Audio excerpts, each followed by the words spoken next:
desde la universidad y desde las políticas que marcaba el vicepresidente. Nosotros siempre respetamos y nos pareció como la mejor medida el hecho de que cada colegio, en el contexto de lo que allí pasara, de las culturas y las tradiciones, de las rutinas institucionales, y en el marco de estas autonomías curriculares, organizativas, de los nuevos proyectos que tenemos desde la reforma del estatuto, cuando la comunidad educativa elige a los directores que van a llevar adelante la gestión del colegio, siempre en todos estos documentos hemos encontrado una voluntad y una vocación del cuerpo de docentes de la comunidad de cada colegio por los temas de la convivencia, la formación de los chicos, la participación institucional de ellos en todos los eventos y sobre todo por su integración al sistema, primero al colegio, a los otros colegios, a la universidad cuando egresen del sistema de pregrado. Pero la problemática no puede ser aislada, es decir, que a nosotros el contexto a veces nos desborda, nos inunda, nuestros colegios son abiertos para lo bueno y para lo malo, y está bien que así sea porque estamos formando ciudadanos para lo que la sociedad es en la Argentina, y estos cruces de estas nuevas culturas infantiles y juveniles nos han transversado rápidamente, para lo cual nosotros en muchos casos sí estábamos preparados como masa crítica y en algunos casos a veces no tan preparados. Todos ustedes, le digo a los directores, a los equipos de gestión y a los responsables que aquí están, los profesionales de gabinete, el cuerpo de regentes, subregentes, preceptores y por supuesto el cuerpo de profesores, ha trabajado en escuela para padres, talleres de convivencia, talleres con los chicos, negociaciones y consensos para cada evento que el colegio realiza. Es muy raro que en los colegios de la universidad no se converse, no se dialogue, no participen los centros de estudiantes. Esta tradición es propia a la Universidad de La Plata. Pero este año comenzamos ya, desde el año pasado, los equipos directivos y la prosecretaría de Asuntos Académicos, empezamos a ver que había necesidad de fijar algunas políticas más grandes, de no solamente tomar esto para la coyuntura, empezar, como decía el vicepresidente, con estrategias que sabemos no van a cubrir todo, pero por lo menos no hacer la mirada de costado, hacernos responsables de lo que nos toca, que en gran medida es mucho. Tomar esto como un lugar de formación para nosotros mismos, que tenemos la responsabilidad de la gestión del sistema, para nuestros jóvenes, para sus padres, para el cuerpo de profesores. Y el hecho que nos acompañe Fernando Osorio hoy, iniciando las actividades del observatorio, nos pareció muy afortunado. Su experiencia seguramente nos va a dar algunos puntos, no será la única vez que nos visite, esperemos que nos acompañe en todo esto, pero sí nos parecía la persona pertinente para inaugurar nuestras actividades. Así que bueno, yo voy a leer su breve resumen, porque ustedes saben que es muy extenso, y ya voy a dejar en manos, porque bueno, él tiene un taller de toda la mañana con ustedes y me gustaría que vinimos a escucharlo a él. Bueno, el licenciado Fernando Osorio nació en el 64, yo le decía que era joven. Es psicólogo, egresado de la Universidad de Buenos Aires y especialmente en el área de forense y criminología. Hizo su formación profesional en clínica con niños y adolescentes en el Centro de Salud Mental número 3, Arturo Ameguino, del Gobierno de la Ciudad de Buenos Aires, en el Servicio de Infanto Juvenil y en el Hospital de Emergencias Psiquiátricas del mismo distrito, en el área de hospital de día, el área de adolescentes. Desarrolla su práctica clínica desde el año 89, desde el año 96 hasta la actualidad es miembro del equipo asistencial de psicopatología e infanto juvenil de OSDE. Fue invitado en el 2004 como asesor externo para la creación del Observatorio Argentino para el Estudio de la Violencia en Escuelas, dependiente del Ministerio de Educación de la Nación, que sería como nuestro hermano mayor, ese observatorio del que buscaremos mucha referencia. Es autor del libro Violencia en las Escuelas, un análisis desde la subjetividad, de la editorial Noveduc, que muchos de ustedes lo conocen, del 2008. También publicó Usos y abusos de droga, adicción, disciplinamiento y control, drogas legales e ilegales, en Novedades Educativas en el 2006. La segunda edición de La función de los padres de un niño, perspectivas psicológicas y modelos vinculares, de Noveduc. En agosto de 2011 publicó, bajo el sello editorial Noveduc, Hijos perturbadores, negativistas y desafiantes, los riesgos de autonomía anticipada. Esta primera edición se agotó en pocos meses y en 2012 ya vamos por la segunda, otro tema que nos parece a nosotros de mucha importancia, conversábamos con el licenciado. Y lo hemos visto quienes estamos en Feria del Libro, la presentación de su nuevo libro, que es Estrategias para coordinar grupos con niños y adolescentes, y que el mismo profesor dice que esta obra reúne en un formato de manual toda su producción teórica y práctica que formó parte de los cursos para docentes en los que el profesor Osorio intervino. Así que bueno, ustedes sabrán que su experiencia sobra y a nosotros nos encanta que inaugure a nuestro observatorio, junto con todos ustedes, los representantes, la gestión, los equipos que tienen responsabilidad con nuestros chicos y el profesor Osorio. Bueno, muchas gracias y los dejo ya para el taller con Fernando.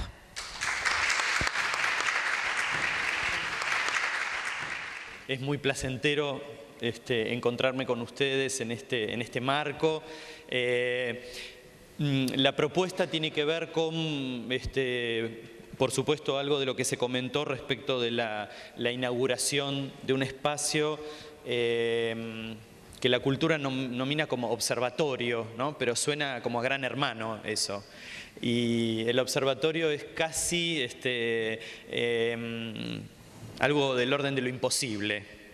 Así que si podemos pensar que el observatorio simplemente va a ser una estrategia, nos va a ir mucho mejor. Charlando un poquito antes en la previa del encuentro, yo comentaba que la experiencia de haber en el 2004 asesorado la creación, en esa época estaba Filmus, y me convocó, porque en realidad Filmus me conocía de la época de la facultad. Yo le desgrababa las clases teóricas a él, y entonces cuando se enteró que yo había hecho todo este recorrido en relación al tema de violencia en las escuelas, y estaba bastante involucrado en el trabajo que se hizo en 2004 a partir de la tragedia de Carmen de Patagones, que es un poco el paradigma que marca un antes y un después en la Argentina, el tema de la violencia en las escuelas, que siempre existió, pero me parece que ese hecho, como tomó una dimensión a través de los medios masivos de comunicación de una manera terrible y además se transmitieron muchísimas falsedades respecto a ese episodio, bueno, podríamos decir que hay un antes y un después de ese momento, ¿no? 2004. Así que me convocan desde el Ministerio para acompañar la gestión de la creación del observatorio. Quedamos simplemente como asesores externos. En ese momento no había presupuesto, bueno, nunca en general hay presupuesto, pero digamos, en ese momento no había presupuesto para armar el consejo asesor, así que quienes pudimos sostenerlo un tiempo lo hicimos y después volvimos otra vez al consultorio, ¿no? A las escuelas, digamos. Pero fue interesante porque de entrada, recuerdo que en una de las primeras reuniones todavía estaba Fernando Ulloa, que lo habían convocado también a él. Y bueno, yo tenía con él una relación afectiva y muy cálida, y él me golpeaba el brazo y decía, decilo de los padres, decilo de los padres, decilo de los padres. Que en realidad uno de los ejes principales sobre los que teníamos que trabajar, o por lo menos uno, era no descuidar el encuentro con los padres. Que el observatorio no tenía solamente que hacer, gestionar intervenciones cuando hay un incendio, que para eso no servía un observatorio, que eso no era un observatorio, que el observatorio tiene que ver con el trabajo preventivo y que el eje principal de la prevención en cuestiones de violencia, agresividad y maltrato es trabajar con los padres. Y la escuela tiene que convocar de alguna manera a aquellos que nunca vienen, porque en general los que vienen son los que no tienen problemas. Los que acuden a esa especie de escuela para padres, digamos, en general son los padres que siempre vienen. Y que cuando uno da una charla, y uno, ¿no? Y sí, obvio, pero esta gente no necesita escucharme, digamos, ¿no? Algo típico que pasa en las escuelas es que cuando uno convoca para hablar sobre drogas o sexualidad no viene nadie. Y los 5 que vienen no tienen problemas sobre eso, digamos. Creo que justamente por eso no tienen problemas, porque están más atentos a lo que pasa. Esto es un spot que armamos para el tema de violencia en las escuelas. No haces la tarea, no notas la cosa del pizarrón, ¿sabes qué? Lo resolvemos facilito. Le voy a decir a tus padres que vos no sos un chico para esta escuela. Es que si no le pone límites a su hijo, señora, yo no tengo la culpa. No. Con usted no me interesa hablar. Quiero hablar con la directora. Esa maestra es una inútil, que no sirve para nada. La escuela es un desastre. Hoy, Amalia dijo un montón de cosas. Mi sueño está por un sueldo también está. No me vengas a darle de moral y no me vengas a decir que soy una irrespetuosa. Roger that. Laughlin, lock. Get to your station. Stop picking targets. No puedo estar controlando lo que hacen en la computadora, lo que ven en la tele. Este chico es un maleducado. Al final te estás criando un vago, ¿eh? No tenés cura. Las cosas te entran por un lado, te salen por el otro. No podés procesar una idea. ¿Te puedes quedar quieto? Con esto sabés qué hay que hacer. Pum, pum, pum. Chao, 3 tiros y listo. Eso. Repriman. Si no se reprime, es un caos. Hay inseguridad y no se puede salir a la calle. ¿Es malo tener un arma? La sociedad quiere matar.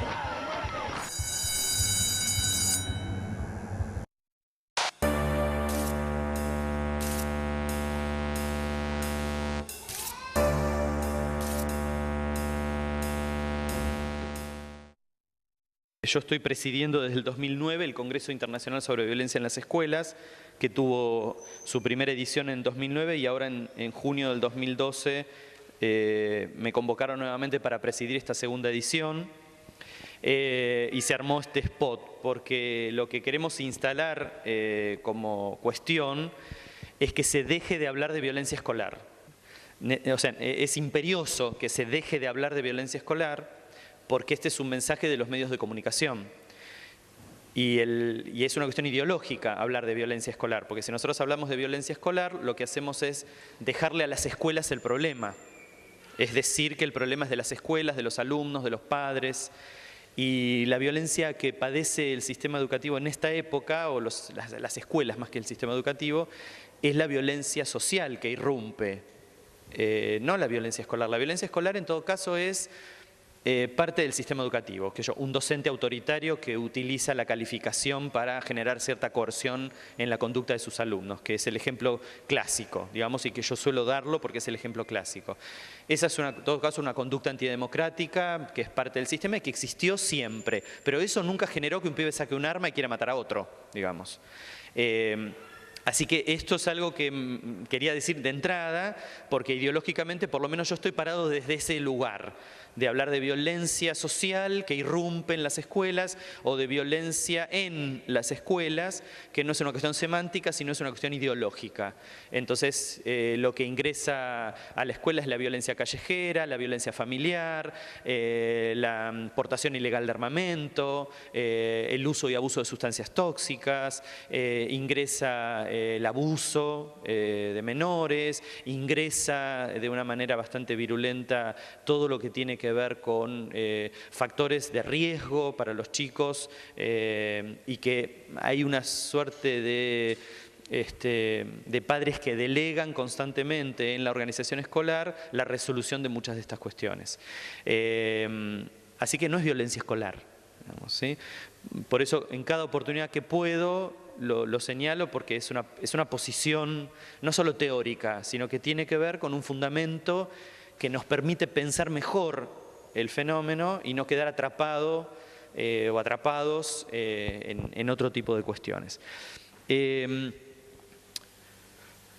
Desde lo que hace a mi intervención en las escuelas, yo trabajo mucho en lo que es yo tomo a la escuela como un paciente, digamos, y trabajo con los diferentes equipos de acuerdo a la convocatoria que haya y de acuerdo a los temas que me pidan, digamos.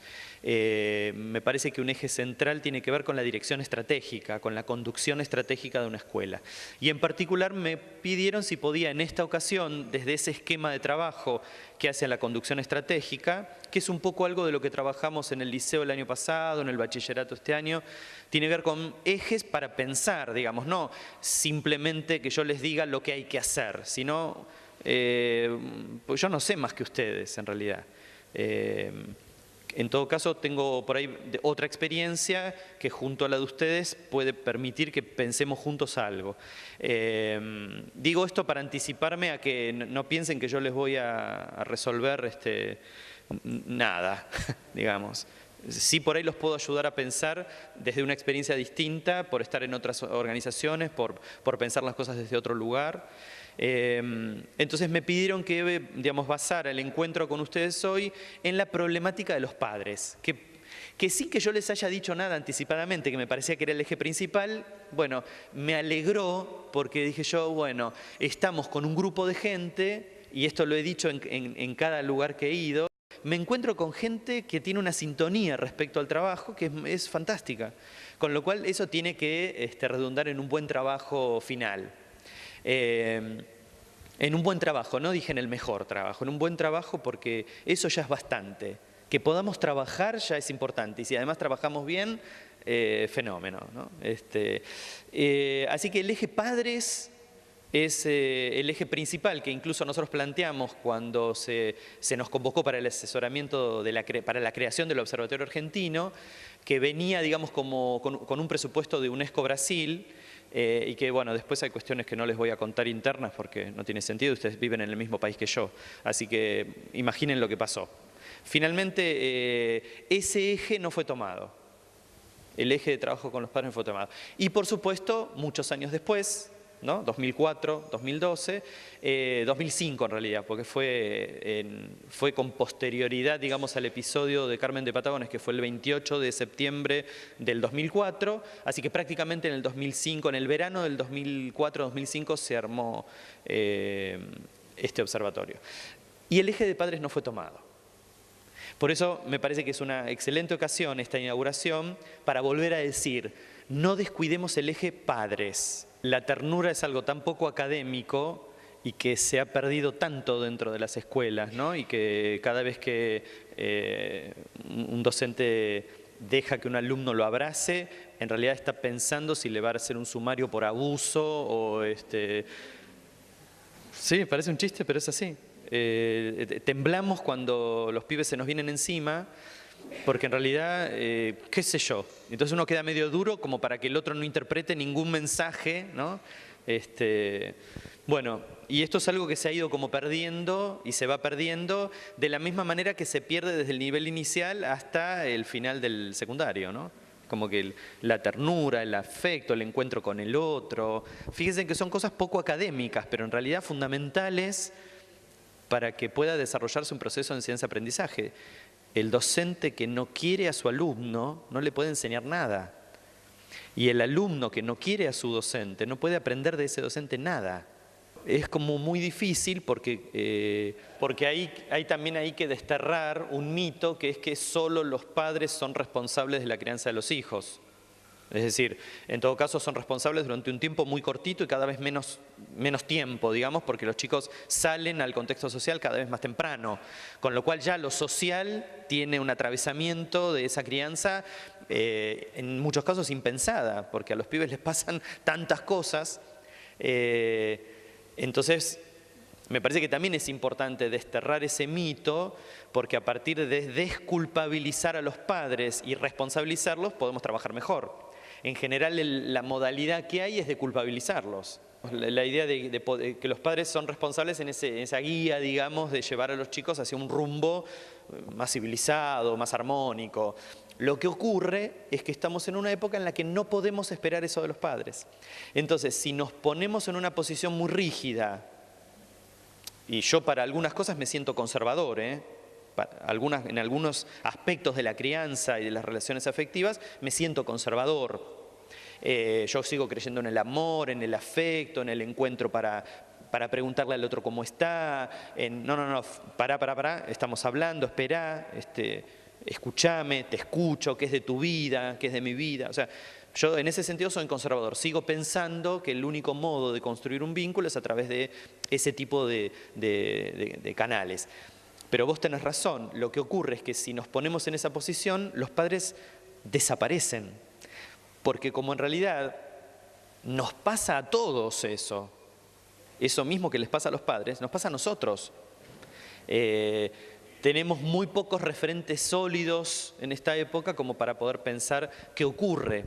Entonces, una de las cuestiones que me parece importante es, vieron que en un momento el documento dice la relación entre padres e hijos se podría graficar con una metáfora que tiene que ver con el buen entendedor. ¿Sí? Bueno, al buen entendedor es una modalidad subjetiva en la que los hijos se presentan ante los padres y ante el mundo. Es a buen entendedor, es decir, no podés esperar que tu hijo te diga todo lo que le pasa. Porque eso no está en la naturaleza psíquica, aunque es una contradicción, ¿no? Pero, digamos, en lo que hace a la constitución de una persona. No, digamos, un hijo no te va a contar. No es del orden de la naturaleza que te cuente. Si te cuenta, es porque culturalmente en esa familia se gestionan los conflictos, se administran los límites, se habla, y entonces los chicos incorporan desde muy chiquititos esa modalidad y esa cultura del diálogo, del encuentro con el otro. No se es solidario o cooperativo espontáneamente. Los niños pequeñitos tienen que aprender, es decir, que tendría que ser un contenido curricular, la solidaridad y la cooperación. ¿Por qué? Porque no es del orden de la naturaleza, entonces nadie es amable, simpático, colaborador, cooperativo, solidario desde la naturaleza. Eso no está como información. No le sale al ser humano ni ser bueno ni ser malo naturalmente. Si es bueno o malo es un aprendizaje subjetivo, cultural, atravesado por múltiples determinaciones y muchos paradigmas. Algunos tienen que ver con los padres y muchos otros tienen que ver con el contexto social. Si nosotros podemos reubicar esto, aliviamos a los padres, se los puedo asegurar. Y ellos se acercan a nosotros de otro modo. Primero que nada, sin pedirnos que nosotros criemos a sus hijos. Primero que nada, porque esta es como una moda, ¿no? Los padres llegan a la escuela y te dicen, tomá, hacete cargo, fíjate qué haces. Puede ser que esté el padre que diga, esto me pasa a mí también, pero yo no lo puedo controlar ni lo puedo manejar, o no, mira, esto te pasa a vos acá dentro de la escuela. ¿Sí? Y vamos a ver diferentes variantes de esta cuestión. Pero me parece muy importante lo que comentas, porque justamente a partir de eso nuestra posición tiene que ser otra. Es como, yo recuerdo, yo hace 22 años que atiendo niños y adolescentes y me costó mucho en el inicio de mi formación clínica no enojarme con los padres. Como decir, pero ¿no te das cuenta lo que le está pasando a este pibe? Bueno, a buen entendedor tiene que ver con esta observancia que tienen que tener los padres, y que estamos en una época en la que no lo tienen, con lo cual tenemos que trabajar para refundarla. No una vigilancia disciplinaria, eso no sirve. Lo que funciona eficazmente es el encuentro y esa... vieron que dice a buen entendedor, pocas palabras, y después muestra muchas imágenes de chicos con gestos que son elocuentes, pero que para que sean elocuentes tiene que haber alguien que los esté mirando y que signifique ese llanto, esa tristeza, esa mirada perdida, ese adormecimiento o esa sensación de depresión. O sea, alguien tiene que codificar que eso está ocurriendo. Y para que eso pase tiene que haber un adulto que observe. En muchos casos somos los docentes los que observamos eso. Y quizá somos un poco torpes a la hora de comunicárselo a los padres. No es que somos malos nosotros los docentes. También hacemos lo que podemos con los recursos que tenemos. Pero me parece que en alguna ocasión somos un poco torpes en la convocatoria y en el modo en el que les transmitimos lo que pasa con los pibes. Por lo pronto, la manera inicial con la que se los transmitimos es algo ustedes no están haciendo. Digamos, ustedes son culpables. Che, son tontos, no se dieron cuenta que... Pero esto no sale espontáneamente, porque como nosotros pensamos, bueno, los hijos son de ellos son los que se encargan de la crianza, se supone que son ellos los que tienen que responsabilizarse por esto, y esta es una época muy particular, en donde estas cosas los padres no las tramitan. No. Fíjense que conviven 3 generaciones de padres en esta época. Tenemos los padres más grandes, que tienen más de 50 años o promedio, un promedio de 35, y padres de 25, 20 y algo, ¿no? Los más jóvenes. Los más viejos, en donde yo me incluyo, aunque vos me digas que soy joven, es un halago, la verdad que mis hijas me dicen que soy viejo. Hemos transitado nuestra adolescencia en la época de la última dictadura militar, con lo cual la crianza con nuestros hijos está atravesada por una duda entre la autoridad y el autoritarismo y entre la disciplina y el sometimiento, como que, ¿qué hacemos con eso? Después en la generación intermedia, que yo creo que es la más compleja, se transformó en padre esa generación durante la democracia, digamos, en el inicio de la democracia. Con lo cual están imbuidos de toda esta experiencia respecto de lo que son los derechos humanos. Entonces los pibes te sacan la Convención Internacional del bolsillo y te dicen, los niños tienen derecho a hablar y a hacer, vos cállate la boca, vos no me puedes... Y están ahí, entre lo que impone esta perspectiva de los derechos humanos, a mi juicio en algunos contextos muy mal interpretada, porque los derechos humanos no implican que uno no pueda sancionar a un alumno, que no pueda ponerle límites, y esto pasa en las casas. Los derechos humanos no implican que un padre no le pueda decir te callás la boca porque soy tu papá. Yo les digo a los padres, en la familia no hay democracia, así que avancen con todo, no hay problema, digamos, ¿no? No se negocia nada con los hijos, sobre todo cuando son chiquititos. No se negocia nada. Aunque parezca un poco autoritaria mi posición, les puedo asegurar que desde mi experiencia clínica y como padre, esto da más resultado que andar negociando tanto con los pibes. Después nos vamos a dedicar un ratito a pensar este conflicto entre lo que es la negociación mercantilista y el acuerdo con los hijos, que tiene un perfil completamente distinto. No es lo mismo acordar, porque después vamos a ver que en el acuerdo hay un compromiso de ambas partes. En cambio, en la negociación mercantilista gana uno, o sea, se necesita que se cumpla el objetivo de uno. Lo que nos pasa con los hijos es que cuando se cumple el objetivo que ellos querían, ya nos están pidiendo otra cosa. Y eso que nos pidieron ya no sirve para nada. ¿Sí? Tenemos una cosa muy volátil, entonces, en este sentido me parece que tenemos que volver a repensar algunas cuestiones vinculadas a la crianza, pero no en términos de que la crianza se desarrolla dentro de la escuela. Tenemos que reubicar algunas de estas cuestiones, ¿sí? La generación más joven está atravesada por la vigilancia epidemiológica. Una vigilancia epidemiológica posmoderna, en el sentido de burda, digamos, en el sentido de sin valores. ¿A qué me refiero? Son padres que están convencidos que la problemática de sus hijos es del orden de la naturaleza y de la biología, porque compran ese discurso, ¿sí? Entonces, si hace 40 años atrás un chico que se portaba mal, se le decía, y sos un contrera, o tenía una posición de enfrentamiento a la autoridad, vos sos un desafiante, ¿no? La epidemiología posmoderna se ha encargado de ir acomodando muchas de todas estas conductas en términos de trastornos. Hace 40 años atrás, si un pibe no prestaba atención en el colegio, no prestaba atención en el colegio y listo, bueno, coscorrón en la cabeza como mucho. Yo no digo que hay que pegarle a los chicos, coscorrón en la cabeza, le decían a la mamá, como mucho si era algo muy especial, la mamá lo llevaba al pediatra y el pediatra decía que tenía una disfunción cerebral mínima, que como no tiene correlato en el electroencefalograma no es nada, digamos, ¿no? Y el pediatra capaz que por ahí le decía, bueno señora, póngale los puntos y va a ver como el pibe. Entonces, en la actualidad, todas estas cuestiones de las conductas de los chicos, y además los epidemiólogos se han sentado a pensar esto, y entonces todas estas conductas tienen un correlato biológico. Entonces, los niños que no prestan atención no son más distraídos, tienen un síndrome atencional, por déficit atencional. Si un chico medio contrera, no acepta normas, tiene un trastorno negativista desafiante.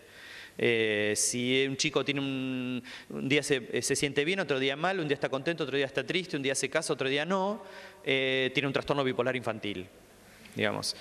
Está nomenclado a través de una clasificación internacional que es el DSM y que viene con una voracidad infernal. La próxima edición que va a salir en el 2013, en el 2013 sale el 5º manual, en donde se va a transformar en psicopatología la timidez. Elsa, la timidez se va a transformar en una enfermedad, digamos. ¿Qué correlato tiene todo esto? Un vademecum farmacológico. La generación de padres más jóvenes, que no solo se transformó en padres en la democracia, sino que nació en democracia, compra este discurso. Porque además es fantástico, o sea, vos te dicen, ¿no? Si una mamá viene a la consulta y me dice, mi hijo es bipolar y el pediatra dice que es una cuestión genética. Ya está, ¿qué le voy a decir yo? No, señora, mire, vamos a tratar de pensar por qué su hijo tiene esta alteración del estado de ánimo. Y vamos a ver si esta alteración del estado de ánimo es una enfermedad o es parte de las cosas que le pueden ocurrir a los chicos. Y esto llega a las escuelas. Porque entonces, si es una cuestión biológica, son niños mutantes lo que tenemos en las aulas. Entonces, tenemos 40 pibes, 20 son ADD, 5 8 TGD, 2 TBI, pues son todas siglas, ¿no? Somos fantásticos, compramos todo. Y para cada uno, digamos, los pibes ya no van a ir con el blister del Ribotril en el bolsillo, porque a las 6 tengo que tomar es así, está avanzando esto de una manera... antes era el síndrome premenstrual, ahora va a haber un síndrome postmenstrual también. Y que hay una medicación para eso, fenómena que te saca de ese estado de ánimo de malestar y vas a estar fantástica al día siguiente. Bueno, todo es en esta línea. El correlato más complejo para nosotros que nos tenemos que hacer cargo de los pibes es que desresponsabiliza al responsable. Entonces, yo lo voy a convocar y me dice, no, pero a mí el pediatra me dijo que era una cuestión genética. ¿Yo qué tengo que ver? Bueno, pero espera, ¿quién le dio los genes a este pibe? Aunque sea por los genes, digo yo, hagamos algo. O sea, ¿quién le dio los genes? Yo te diría que esto sería como la globalización aplicada a la salud, con lo cual primero se desarrolla en determinados grupos poblacionales y va avanzando.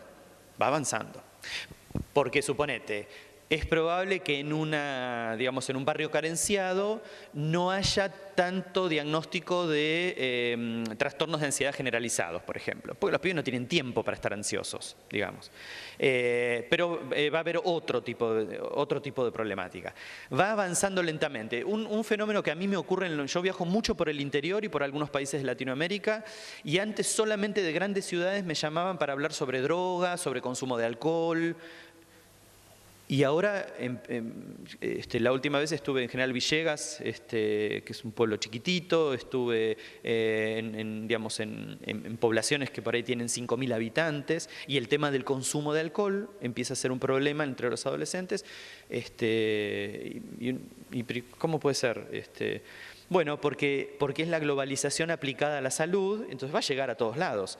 Porque además, como avanza la tecnología de los medios de comunicación, digamos, la información va llegando muy rápido, y entonces están poblaciones con un alto poder adquisitivo y con muchísimos recursos culturales para seguramente gestionar sus conflictos de otro modo, pero esta respuesta es fantástica, maravillosa, y tienen un acceso inmediato por el poder económico que tienen para consumir y comprar cualquier cosa. Así que en realidad prácticamente toda la familia está medicada o en tratamiento.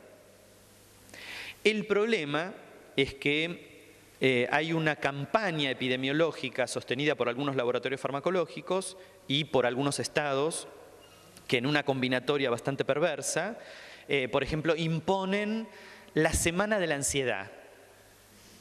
Entonces publicitan a través de la tele, propagandas. Ustedes deben haber visto, por ejemplo, la semana de los problemas de memoria, que era una señora que estaba revolviendo una cacerola y de repente se acerca a alguien por atrás y le dice, ¿qué tal está la sopa, mami? Una persona grande era, ¿no? Y la mujer sigue revolviendo la sopa y lo mira el señor y se queda como quieta, y el muchacho le da un beso y se va. Y abajo aparece un cartel: si usted piensa que tiene problemas de memoria, consulte a su médico. La semana de la ansiedad. Y entonces, no, esa era la semana del Alzheimer. Bueno, miles y miles y miles de consultas en los hospitales, en la salita de la esquina, por si tengo Alzheimer, porque tengo que empezar a hacer una serie de ejercicios y tomar una serie de medicaciones para... Después estuvo la semana de la ansiedad, y un periodista de un diario de la Ciudad de Buenos Aires hizo una investigación para ver qué era eso, y lo que se descubre después es que el laboratorio que producía, creo que era el Alprazolam, le había vendido al Estado no sé qué cantidad de millones de pastillas de Alprazolam para los hospitales. Y había una superproducción de medicamentos que había que ponerla en algún lado. Con lo cual les entregaban gratis el blister a la gente que iba, el primero te lo regalo. ¿Sí? Entonces, digamos, pareciera como que es un chiste, ¿no? Pero es terrible. Y se va instalando lentamente, pero se va instalando. y se instala y queda. Ese es el problema. Es muy poco cuestionado. Y además, como es muy eficaz la medicación y resuelve realmente el síntoma, no porque estás ansioso, ni porque no prestas atención, pero si vos tenés un grupo de pibes que no prestan atención y están medicados, quietitos y te miran como zombies, ya está, listo. Yo doy mi clase, me voy, ¿y cuál es el problema? Entonces, para esta generación más joven de padres, coincide con los ritmos con los que viven, de una hiperocupación extrema, ¿no? De muy poco tiempo para dialogar, para saber quiénes son sus hijos. Un fenómeno que a mí me llama mucho la atención porque va en grado creciente en los últimos 10 años, es cuando cito a los padres a la consulta, empiezo a preguntar sobre los hijos. Y empiezan, si es que vienen juntos, porque en algunos casos aún conviviendo no vienen juntos, che, gordo, ¿cómo? Ah, no sé, no. ¿Cuándo fue eso? No, eso hace un año. ¿Hace un año? No, ya un año pasó. Y empiezan a discutir entre ellos acerca de los datos que me tienen que dar sobre su hijo. Una de las cosas que pregunto, ¿cómo es el contexto físico donde vive ese chico? Si es que tiene su habitación, si comparte, si es un monoambiente para toda la familia, digamos. ¿Y qué detalles pueden advertir de, aunque sea el rincón que él tiene para él o ella? Ahora tenemos que hablar de él y ella. ¿No? ¿En qué contexto se desarrolla? Eso es no conocer, o sea, eso es no observar. No tengo idea ni quién es mi...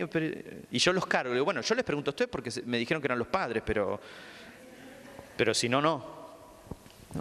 Hay algo que es digamos que es una formulación del psicoanálisis y que es absolutamente aplicable a la escuela, que es trabajar sobre el lugar que ocupa en la fantasmática parental un hijo, y yo hice una extrapolación hacia la escuela.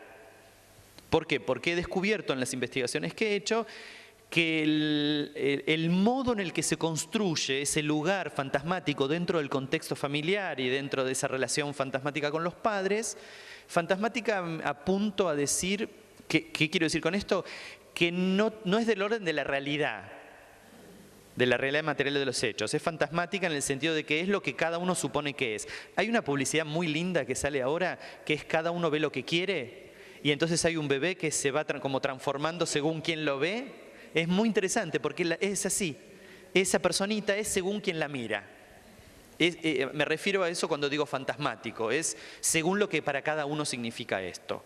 No está en la realidad material de los hechos, es lo que para mí significa o representa. Entonces, suelo trabajar mucho con los docentes y como ustedes son equipos de conducción, vendría fantástico que pudieran aplicar este ejercicio con los docentes.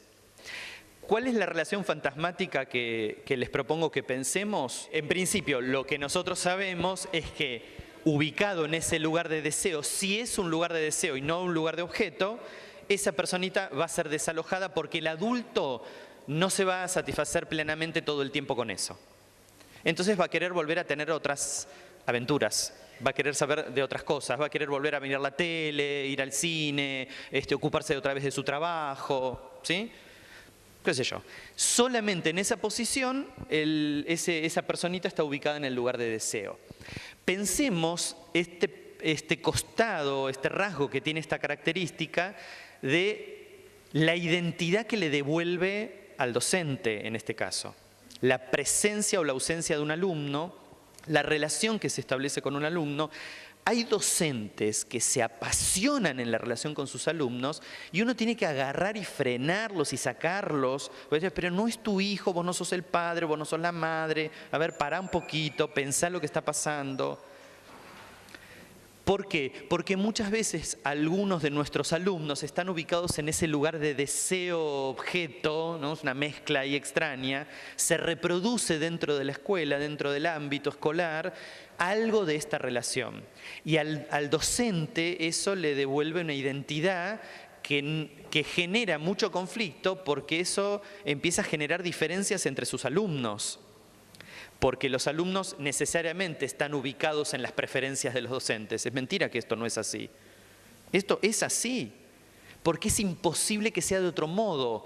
Lo que tenemos es que estar entrenados para no ponerlo en juego. Pero es imposible que no se dé. Nosotros miramos a nuestro grupo de alumnos y distinguimos algunos.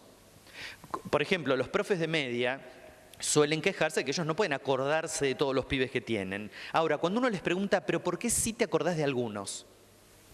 Y bueno, porque entre 400 por ahí me acuerdo de los que hacen más lío, o los más buenos, o qué sé yo, los de perfil bajo capaz que pasan desapercibidos y ni me acuerdo el nombre. ¿Y vos pensás que para ese alumno es inocuo que vos no te acuerdes el nombre? O sea, ¿no significa nada? Y no, pero yo entro de mi clase, me voy. ¿Vos pensás que eso no representa nada para esos chicos? ¿Y por qué les va a importar? Entonces, este conflicto afectivo que se genera es transferencia afectiva. Yo pongo en el otro algo que al otro no le pertenece, por eso digo es fantasmática, ¿no?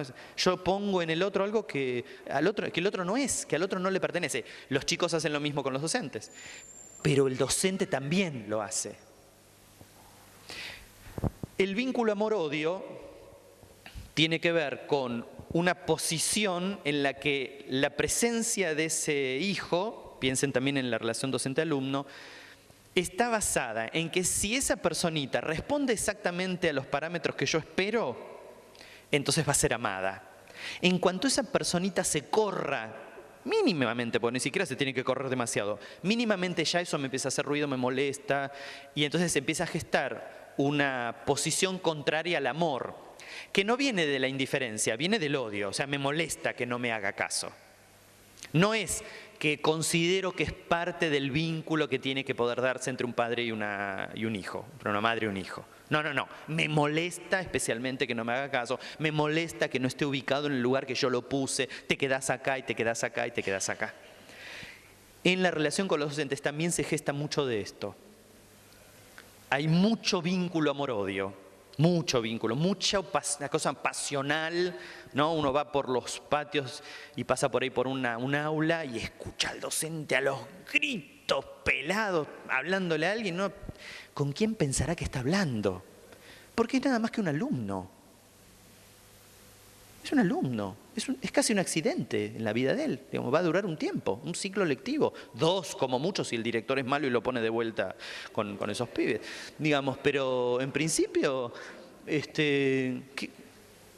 y para los pibes también, digamos, yo los llamo a los chicos y les digo, pará, le digo yo, vos no querés sacarte de encima a tu vieja o a tu viejo, uno podría decir lo mismo del profesor, ¿no?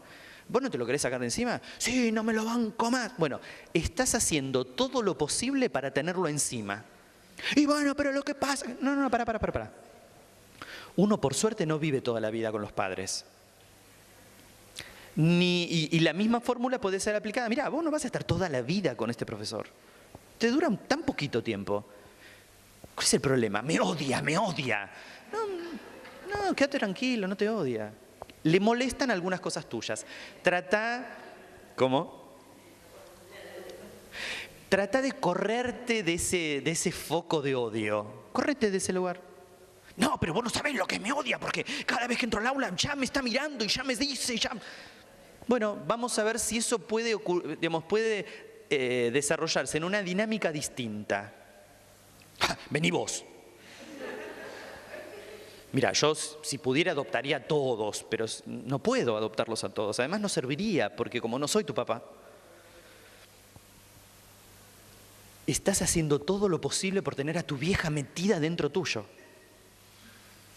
Y pero es una loca. Bueno, correte de ese lugar.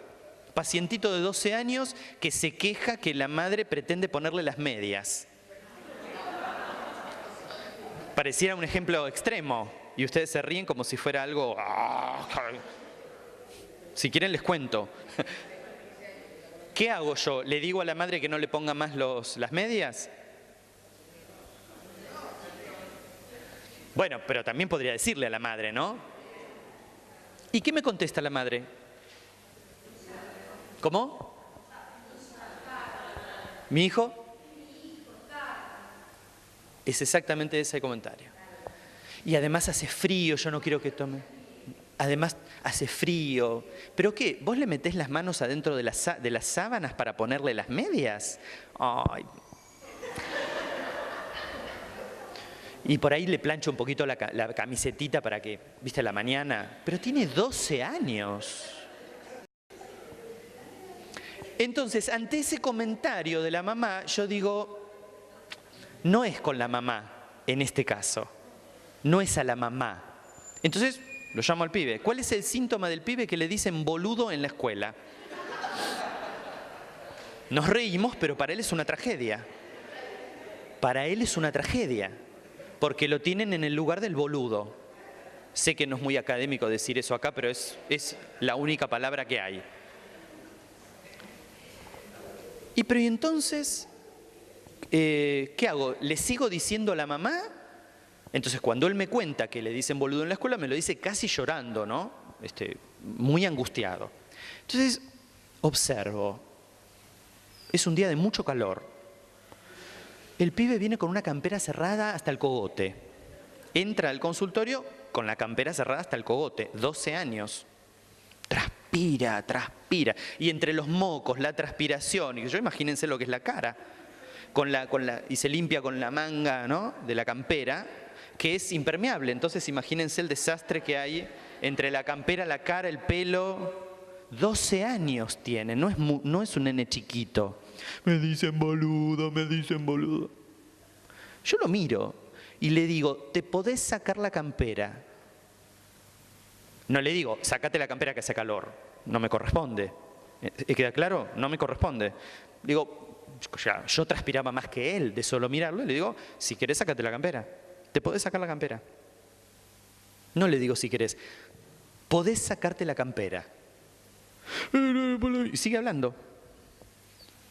Después de un rato, vuelvo a decirle, mirá que si vos querés, podés sacarte la campera.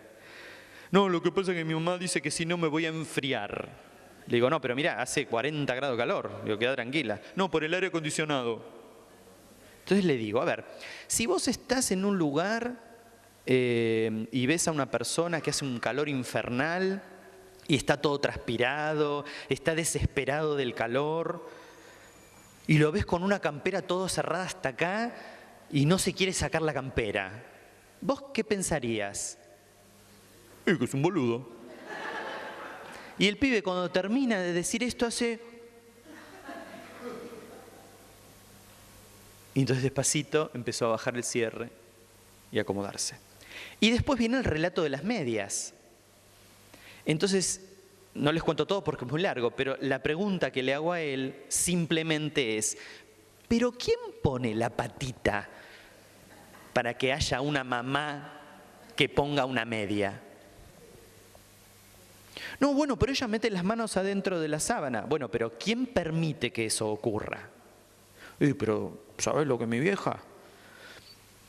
Sí, la conocí. La verdad que no me parece un monstruo. No querría vivir con ella, le digo yo, pero la verdad. Y pregunto, ¿también te cambia el calzoncillito? Y se puso verde, azul, amarillo, de todos colores. Bueno, viste, cuando uno no quiere que lo traten más como un boludo, algunas cosas tienen que cambiar. Pero no estás obligado a cambiarlas, solo pensá que a lo mejor algo de la manera en la que vos te mostrás hace que piensen los demás que sos un boludo. Y por ahí vos no sos un boludo. Yo no lo sé. Yo acepto lo que vos me decís. Si vos me decís que no sos un boludo, bueno, habrá que hacer algunos ajustes para que vos veas que algo del mensaje que vos estás dando genera eso. El docente aplica la misma lógica en la relación con sus alumnos. Entonces, propónganles a sus docentes, en una reunión de equipo, una hojita, 3 columnas. Anoten y se llevan el ejercicio. Traten de hacerlo con todos los docentes que trabajen con el mismo grupo. No con toda la escuela, sino reúnanse con todos los que están con sexto B. Supongamos, o con tercer año. ¿Quiénes son los docentes que están involucrados con este grupo? Todos a la reunión. Hojita, 3 columnas. En una columna va a decir lugar de deseo. en otra vínculo amor-odio y en otra lugar de objeto. Me queda explicarles el lugar de objeto, que en principio una lógica tiene que ver con el deseo, porque puede ser objeto para una satisfacción personal. En el extremo está el abuso. ¿Sí? En el extremo está el abuso. Pero también hay otro extremo, que es el desecho. Entonces yo puedo abandonar a un bebé que recién nace dentro de una bolsa de residuo, que no es lo mismo que dejarlo en una institución, en un hospital, darlo en adopción. No es lo mismo que meterlo en una bolsa y tirarlo. O venderlo. No es lo mismo. ¿Sí? Coinciden con esto, ¿no? Entonces, el lugar de objeto puede ser un lugar de indiferencia, desecho. Ya si tengo un sentimiento puesto en juego, posiblemente esté más en el amor-odio que en el objeto. El objeto tiene que ver con que... ¿Cuál? ¿Qué pibe? ¿Viste ese que está atrás, a la derecha? No. ¿Qué está en mi curso ese pibe? Esta misma lógica se juega también en la escuela. El alumno objeto, que puede ser objeto para mi goce, y entonces soy un jodido como docente y estoy todo el tiempo buscándole la vuelta para ver, ¿no? Es al que le tomo, al que lo amenazo, al que siempre lo pesco, ¿no? Y el pibe dice, pero siempre me está mirando a mí. O sea, todos hacen lío, pero a mí es al que me señala algo. Ahora, ¿qué capacidad tiene ese docente para solamente ver que ese es el que comete un error? Eso es porque hay algo transferencial que se juega desde el docente, no desde el pibe. No desde el pibe. Lo del pibe es una construcción, es después. Acá no hay o el huevo o la gallina, acá es la gallina primero y el huevo después. La construcción se hace a partir de la transferencia afectiva del docente, no del pibe. Porque si hay transferencia de parte del pibe hacia el docente y el docente la neutraliza o la trabaja, no se instala. Exactamente, exactamente. Entonces, les dicen, muchachos, 3 columnas. Les explican brevemente a qué apunta cada ítem. Brevemente, no se explayen demasiado porque si no influyen sobre las respuestas. Y les piden a cada uno de manera anónima, no va a ser firmada esa hojita, que coloquen el nombre de los alumnos que pertenecen a ese grupo según esta explicación. ¿A cuáles podrían ubicar en el lugar de deseo? Esos alumnos que les devuelven identidad, que tienen la sensación que a partir de la presencia de esos pibes vale la pena ser docente. ¿Cuáles están ubicados en este vínculo amor-odio? Estos pibes que molestan y que uno tiene toda la sensación de querer sacárselos de encima porque molestan, pero que cuando soportan bien son fantásticos, está todo bien y no... Y estos otros que son los pibes que uno tiene medios olvidados, porque posiblemente no aparezca más que ese perfil cuando hablamos de objeto. No va a haber otra variante en el ejercicio tipo taller que vamos a hacer con los docentes. Yo lo he hecho con docentes de media y es fantástico. Una vez que terminan, junto todas las hojitas y tienen que ser anónimas las hojas, ¿no? Nadie va a saber quién puso qué cosa. Entonces yo agarro una por una y empiezo. Bueno, Joaquín está ubicado en el lugar de deseo. Para un profe, ¿no?